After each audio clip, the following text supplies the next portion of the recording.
بسم اللہ الرحمن الرحیم۔ بسم اللہ الرحمن الرحیم، الحمد للہ رب العالمین والعاقبۃ للمتقین والصلاة والسلام علی اشرف الخلق والمرسلین وعلی آلہ واصحابہ واتباعہ اجمعین، اما بعد۔ عزیز طلباء، آج کتاب الہدایہ جز 40 کا سبق نمبر 218 ہے، اور اس سبق میں مثل جنس الرجوع عن شہادت المال کے متعلق بات کریں گے، اور کتاب کی عبارت وَإِذَا شَهِدَ شَاهِدَانِ بِمَالٍ سے لے کر بقیہ نصف الحق تک ہوگی۔ آتے ہیں کتاب کی عبارت کی طرف۔ قال وَإِذَا شَهِدَ شَاهِدَانِ بِمَالٍ فَحَكَمَ الْحَاكِمُ بِهِ ثُمَّ رَجَعَ ضَمِنَ الْمَالَ لِلْمَشْهُودِ عَلَيْهِ لِأَنَّ التَّسْبِيبَ عَلَى وَجْهِ التَّعَدِّي سَبَبُ الضَّمَانِ كَحَافِرِ الْبِئْرِ وَقَدْ سَبَّبَ لِلْإِتْلَافِ تَعَدِّيًا۔ وقال الشافعي رحمه الله تعالى لا يضمنان لأنه لا عبرة للتسبيب عند وجود المباشرة۔ اور اگر دو گواہوں نے مال کی گواہی دی، پس حاکم نے اس پر فیصلہ کیا، پھر دونوں نے رجوع کیا، تو مشہود علیہ کے لیے وہ دونوں ضامن ہوں گے، اس لیے کہ تعدی کے طور پر سبب بننا زمان کا سبب ہے، جیسا کہ کنواں کودنے والا، اور حالانکہ یہ دونوں بطور تعدی ضائع کرنے کے لیے سبب بنے ہیں۔ اور امام شافعی رحمہ اللہ تعالی فرماتے ہیں کہ ضامن نہیں ہوں گے، اس لیے کہ مباشرت کے وقت سبب بننے کا کوئی اعتبار نہیں ہوتا۔ قال وَإِذَا شَهِدَ شَاهِدَانِ بِمَالٍ، اس عبارت میں مسئلہ بیان کیا گیا ہے کہ ایک شخص نے کسی پر مال کا دعویٰ کیا اور اس پر گواہی قائم کی، دو گواہوں نے گواہی دی اور حاکم نے ان کی گواہی پر فیصلہ کیا، مدعی کو مدعا علیہ سے مال لے کر دلوایا، پھر گواہوں نے اپنی گواہی سے رجوع کیا، تو ابھی مدعا علیہ کے لیے اس مال کا ضامن کون ہوگا، اس میں اختلاف ہے ائمہ ثلاثہ اور امام شافعی رحمہ اللہ تعالی کے مابین۔ ائمہ ثلاثہ کے ہاں گواہ ضامن ہوں گے، اور امام شافعی رحمہ اللہ تعالی فرماتے ہیں کہ قاضی صاحب ضامن ہوں گے، لأن التسبیب علی وجہ التعدی احناف کی دلیل ہے کہ بطور تعدی کسی چیز کی ضیاع کا سبب بننا زمان کا سبب ہے، یعنی ضائع کرنے کی وجہ سے ضائع کرنے والے پر زمان آئے گا۔ جیسا کہ کسی شخص نے راستے میں یا کسی کی زمین میں کنواں کھودا اور اس کنویں میں کوئی شخص یا جانور گر کر ہلاک ہوا، تو یہ کنواں کھودنے والا چونکہ اس موت کا سبب بنا ہے تو اس کو نقصان ادا کرنا ہوگا۔ تو جیسے یہاں پر جو شخص سبب بنا تھا اس کو ضامن قرار دیا گیا، ایسی ہمارے اس مختلفی مسئلہ میں بھی گواہ چونکہ مدعا علیہ کے مال کی ضیاع کا سبب بنے ہیں بطور تعدی، تو وہ بھی ضامن ہوں گے۔ وقال الشافعی رحمہ اللہ تعالی، اور امام شافعی رحمہ اللہ تعالی کا ایک قول یہ ہے کہ گواہ ضامن نہیں ہوں گے بلکہ قاضی صاحب ضامن ہوں گے، اور دلیل وہ یہ دیتے ہیں کہ جب مباشر موجود ہوتا ہے تو سبب بننے کا کوئی اعتبار نہیں ہوتا، زمان مباشر پر ہی آئے گا۔ تو ہمارے اس مختلفی مسئلہ میں مباشر قاضی صاحب ہے،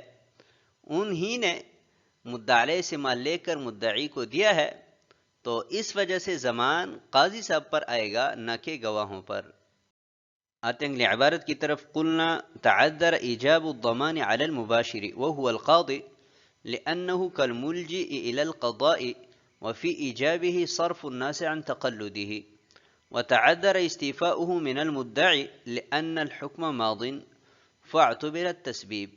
وإنما يضمنان إذا قبض المدعي المال دينا كان وعينا لأن الإتلاف به يتحقق، وَلِأَنَّهُ لَا مُمَاثَلَةَ بَيْنَ أَخْذِ الْعَيْنِ وَإِلْزَامِ الدَّيْنِ۔ ہم کہتے ہیں کہ مباشر پر جو کہ قاضی ہے زمان واجب کرنا متعذر ہے، اس لیے کہ وہ فیصلہ کرنے پر مجبور شخص کی طرح ہے، اور اس پر زمان واجب کرنے میں لوگوں کو عہدہ قضا قبول کرنے سے دور کرنا ہے، اور مدعی سے وصول کرنا متعذر ہے، اس لیے کہ حکم نافذ ہو چکا ہے، لہٰذا سبب بننے کا اعتبار کیا جائے گا، اور گواہ اس وقت ضامن بنیں گے کہ جب مدعی مال پر قبضہ کریں، مال چاہے دین ہو اور چاہے عین ہو، اس لیے کہ ضائع کرنا قبض کرنے سے متحقق ہوتا ہے، اور اس لیے کہ عین اصول کرنا اور دین لازم کرنے میں کوئی مماثلت نہیں ہے۔ قلنا تعذر ایجاب الضمان علی المباشر، امام شافعی رحمہ اللہ تعالی نے فرمایا تھا کہ مباشر کی موجودگی میں تسبیب کا کوئی اعتبار نہیں ہوتا، تو ہماری طرف سے اس کا جواب یہ ہے کہ یہ بات تو ہمیں تسلیم ہے کہ مباشر کے موجودگی میں تسبیب کا کوئی اعتبار نہیں ہے، لیکن ہر جگہ پر یہ ضابطہ منطبق نہیں ہوتا، جیسا کہ ہمارے اس مختلفی صورت میں کہ قاضی صاحب پر ضمان واجب نہیں کیا جا سکتا، کیونکہ قاضی صاحب فیصلہ کرنے پر مجبور ہے،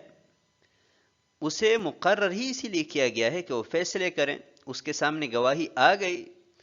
اور شہود کا تزکیہ بھی کیا گیا، اس کے باوجود بھی اگر وہ فیصلہ نہیں کرتا تو وہ ماخوذ عند اللہ ہوگا، تو وہ تو فیصلہ کرنے پر مجبور ہے۔ اور دوسری وجہ عدم ایجاب ضمان کی یہ ہے کہ اگر قاضی صاحب پر ضمان کو واجب کیا جائے تو اس عظیم منصب کو کوئی قبول کرنے کے لیے تیار نہیں ہوگا، ہر شخص ڈرے گا کہ اگر فیصلہ کیا تو مجھ پر تاوان آئے گا، تو اس وجہ سے بھی قاضی صاحب پر ضمان کو واجب نہیں کیا جا سکتا۔ وتعذر استیفاؤہ من المدعی، اور مدعی سے بھی مدعا علیہ کا مال واپس نہیں لیا جا سکتا، اس لیے کہ گزرے ہوئے زمانے میں فیصلہ ہو چکا ہے، تو جب قاضی صاحب نے فیصلہ کر دیا اس فیصلے کو بھی فسخ نہیں کیا جا سکتا، لہٰذا مدعی سے بھی وہ مال نہیں لے سکتے۔ تو لا محالہ جو شخص ضیاع مال کا سبب بنا ہے اسی کو ضامن قرار دیا جائے گا۔ وَإِنَّمَا يَضْمَنَانِ إِذَا قَبَضَ الْمُدَّعِي الْمَالَ، احناف کے ہاں ضمان تو گواہوں پر ہی آئے گا، لیکن یہ ضمان کس وقت آئے گا؟ تو فرماتے ہیں کہ جب مدعی مدعا علیہ کے مال پر قبضہ کریں، قبضہ کرنے کے بعد گواہوں پر ضمان آئے گا، وہ مال چاہے دین ہے اور چاہے عین ہے، بہر دو صورت بعد القبض گواہوں پر ضمان آئے گا۔ اور اس کی دو وجوہات ذکر فرمائی ہے۔ پہلی وجہ یہ ہے کہ ضمان ضائع کرنے کی وجہ سے آتا ہے، اور ضائع کرنا متحقق اس وقت ہوتا ہے کہ جب مدعی مدعا علیہ کے مال پر قبضہ کریں، لہٰذا بعد القبض گواہوں کو ضامن بنایا جائے گا۔ اور دوسری وجہ اس کی یہ بیان فرمائی ہے کہ اگر گواہوں کی گواہی کی وجہ سے مدعی کے لیے مدعا پر دین واجب کیا جائے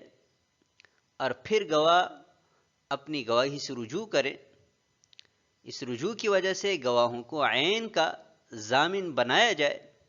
تو عین اور دین میں کوئی مماثلت نہیں ہے۔ مدعی کے لیے تو مدعا علیہ پر دین واجب کیا گیا ہے،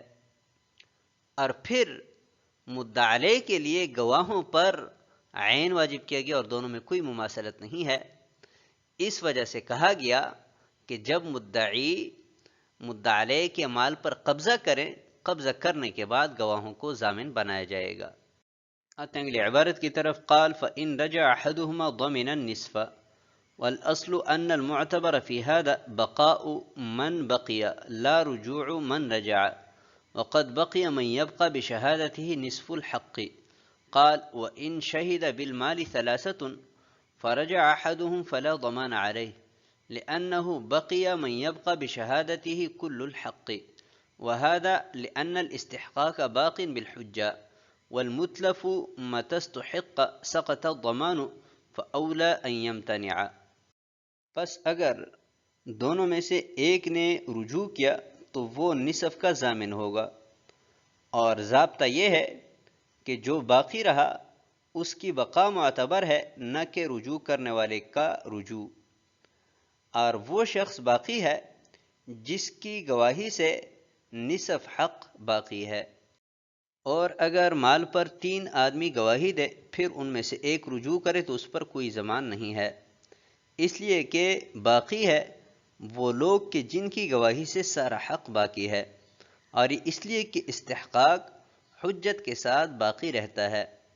اور ضائع کی گئی چیز جب مستحق ہو جائے تو ضمان ساقط ہو جاتا ہے، تو بطریق اولا رجوع کرنے والے سے ضمان ممتنع ہوگا۔ قال فإن نجا أحدهما ضمن النصف، اس عبارت کا سمجھنا ایک اصل اور ضابطے پر موقوف ہے۔ ضابطہ یہ ہے کہ گواہوں کے باب میں باقی رہنے والے گواہوں کا اعتبار کیا جاتا ہے، نہ کہ رجوع کرنے والے گواہوں کا۔ تو مسئلہ ہے کہ دو گواہوں میں سے ایک گواہ نے رجوع کیا تو وہ نصف کا ضامن ہوگا، کیونکہ اس کی گواہی کی وجہ سے